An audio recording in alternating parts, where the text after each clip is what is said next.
babies. We're going to start Brady. Brady, unretired. What day? Was that Sunday or Monday? Sunday. Oh, that's right. He went to the Man U game with the Glazers, the owners of Man U and the Tampa Bay Buccaneers, to either bow or suck some dick or whatever he planned to do here.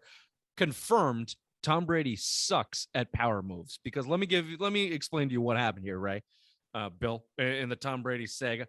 And this has been reported and basically confirmed through Ben Volen, through whoever at ESPN. There were two stories linking. The first story that came out was Brian Flores was fired from the Dolphins and then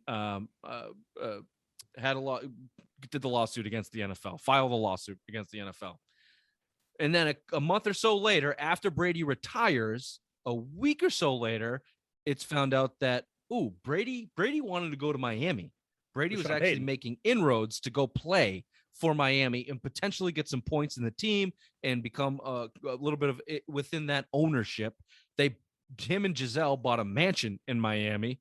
Giselle's wanted to be in Miami forever. That all made sense. And that's basically been confirmed here through some Ben Volen reports and ESPN reports in the last day or two. However, that Brian Flores lawsuit blew the whole thing up because it was going to introduce lawyers and findings, and Brady didn't want to go turning his fucking phone over to the NFL again and go through another 4-game suspension situation like he did with Deflategate and whatever other complications were going to come with that. So it basically blew up the whole deal with Miami. Fast forward a couple weeks, Brady flies over to Britain, goes to the soccer game as a faux pas of what he's actually there for, which is to talk to the Glazers and say, look, I'm coming back to play football. I didn't originally want to come back to play for you. I think the reason why is because he hates Bruce Arians. That's kind of the rumor mill now. But I'm coming back to play, and let's see what his contract looked like when he comes back to play and what that conversation looked like. But, I think through all the reporting and everything that we've read and heard, that's probably as close to the bone as a story as it gets. It's not about Giselle. It's not about his fucking kids. It's not about he quit the game and wanted to come back. No, you're trying to power play out of Tampa Bay. Didn't work. Tampa called his bluff, or Miami fucked up because they always fuck up, or one way or the other. And he tucked his tail between his legs and went back and said, I want to come back and play. That sound about right to you? I heard the 49ers were in on it too. Even Albert Brewer was reporting the last couple of days that the Niners made a chart. He was trying to make a push to go to the Niners, and they were trying to dump Jimmy Garoppolo. Houston was in on Jimmy Garoppolo until the Deshaun Watson news broke, and now they're interested in him and whatever. But okay, but before you go, Bill, let's confirm one thing. You were right. He did not retire to spend time with his kids, but when he got home, as you guys like to call her, horse-faced Giselle had nothing to do with this fucking decision. We won't get beeped. I'm sorry. Giselle has had nothing to do with any football decision other than trying to kneel the Patriots over for more money ever in his history in the NFL. He's never wanted to spend more time with his family, ever.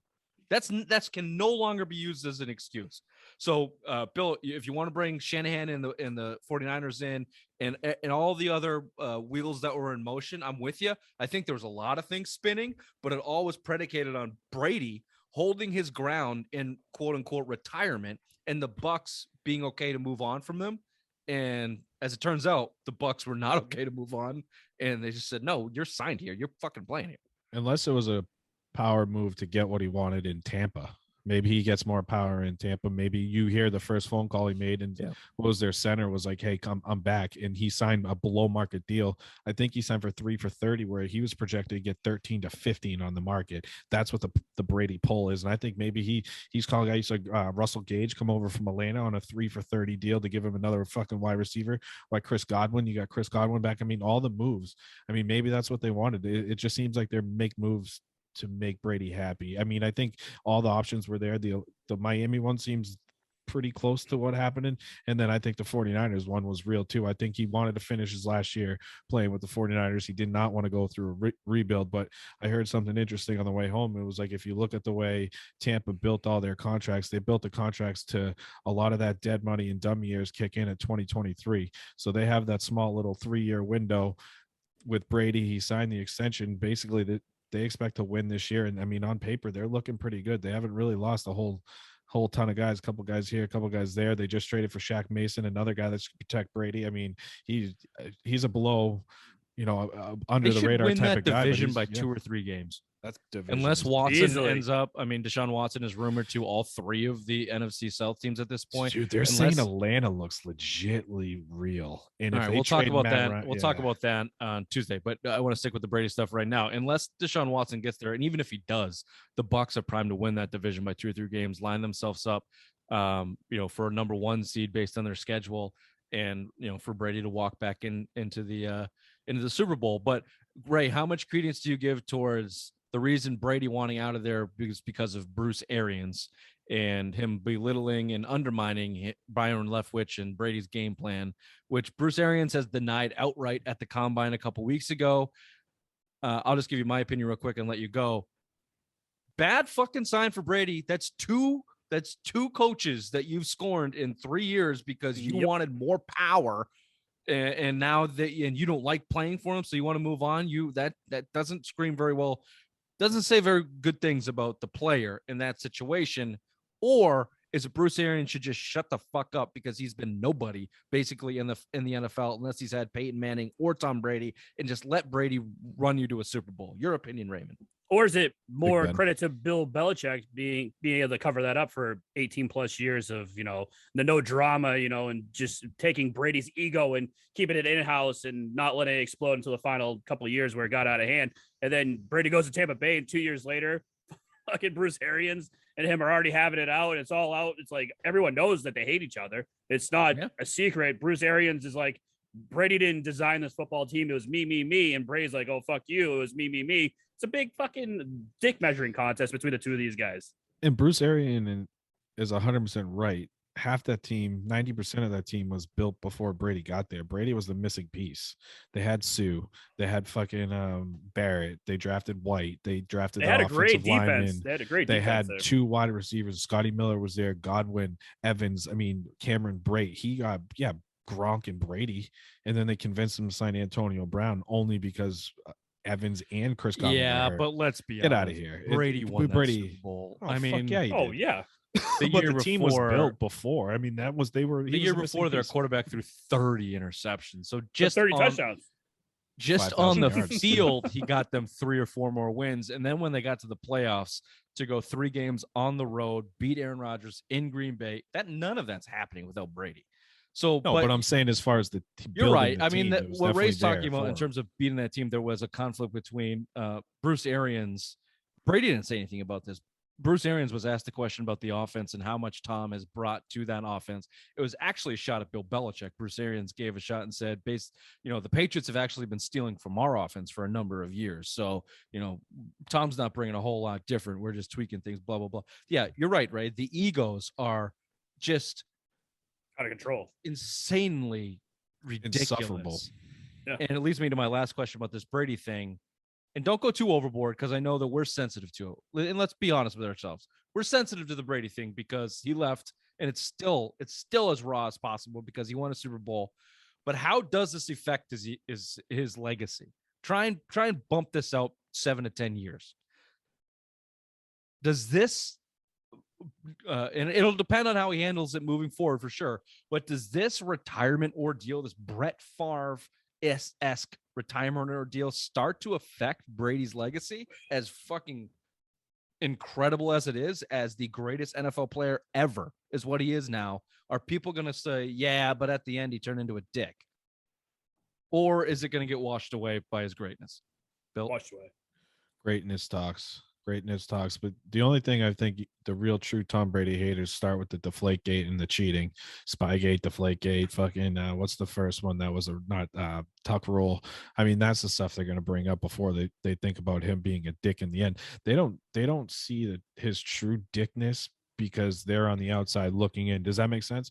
Like we just like dickness as a measure of the way he's acting. But like we've seen him as a fan here in New England for 20 years, right? So we kind of got accustomed to it. And then us real fans kind of saw the cracks, and then we know what the type of person he truly is from being around him, and it's like the fake act and all this bullshit. The guys that they don't know and they just think he's a dick to be a dick, you know what I'm saying? I don't think the mindset of those guys have changed outside of like the cheating stuff. It's all going to center around he's cheating. The only reason he won Super Bowls was a kicker, this, that, you know, all the same interception, all the same bullshit before they get to the end where he was like a true asshole. Because you, the three of us and true people from New England are the only ones that are going to really say like, man, he turned into a complete fucking cunt. Yeah. Ray, you agree? Oh, totally agree. But I don't think like this coming back from retirement, the Bret Farve thing comparison. No, you got 7 Super Bowls. You could have 8 by the end of the 2022 season.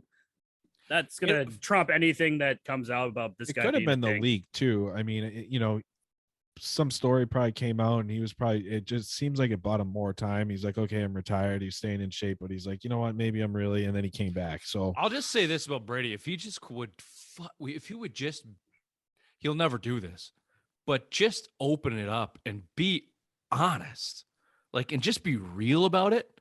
Even if he wants to pull a Bret Farve, like, I think at least Bret Farve was kind of real about it. He's like, I don't know if I'm going to play. I don't want to come to fucking training camp. If you want me, pay me. I'll show up. If you don't, he wanted to run. He was Roger Clemens it before, after Clemens started. Yeah, like at least they're kind of like they own their assholeness. Like Brady's acting like LeBron, like he refuses to be the heel. He still wants everybody to love him, and it's like, dude, just fucking own it, man. Just own it. Just go to the offseason, say, I don't know if I want to play anymore. And to be honest, I don't know if I want to play for the Bucks anymore. And we'll see how it turns out. And people would respect you more for that. I would always go full heel. You can't play both sides. Always go full heel. Like if I'm Brady, I'm going full heel. I'm like celebrating. I'm doing one on like the fucking. We don't get introduced as a team. I'm coming up with my own shit and dancing like Ray Lewis. I'm fucking.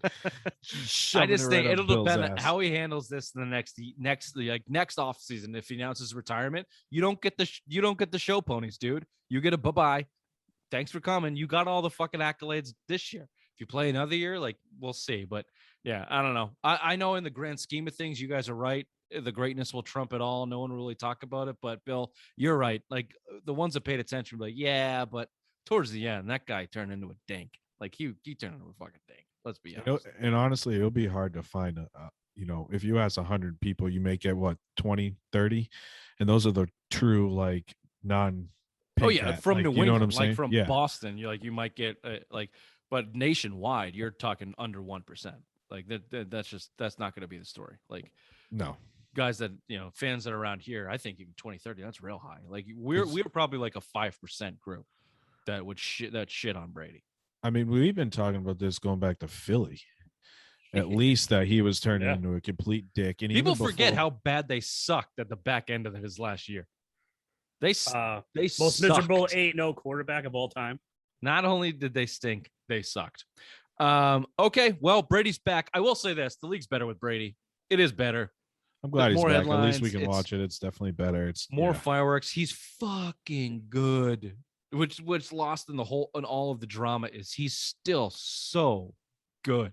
It's like if he was in New England, top 5 quarterback, we'd still be tooting his horn and beating off the haters, even though we would know he was a dink. If he's still in our laundry, we'd still be rooting for him because he's that good. Beating off the haters. We'll be take a quick break. We'll be back a little with Patriots talk.